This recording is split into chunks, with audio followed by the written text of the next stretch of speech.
Have you ever wondered how irrigation control valves work? First, let's take a look at the various parts of a valve. Here's a reverse flow irrigation valve that is in the closed position.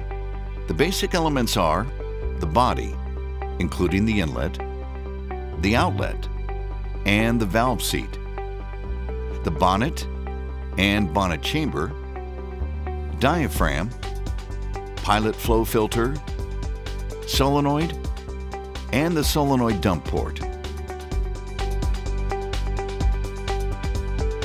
Water naturally flows into the inlet side of the valve, which is most often located on the side opposite the solenoid.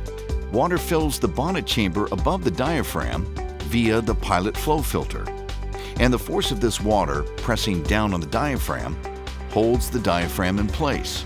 Notice that the larger surface area of water on the top side of the diaphragm has more force pressing down to close the valve versus the force on the bottom of the diaphragm pushing up to open the valve. There is also a path for water to fill the solenoid. The flow of water is stopped from flowing out the solenoid dump port by the solenoid plunger seal, which is attached to the bottom end of the solenoid plunger.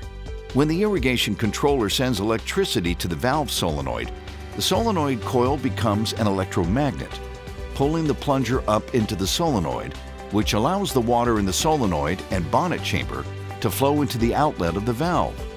This lower pressure above the diaphragm allows the high inlet water pressure to push the diaphragm up, which allows water to flow through the valve.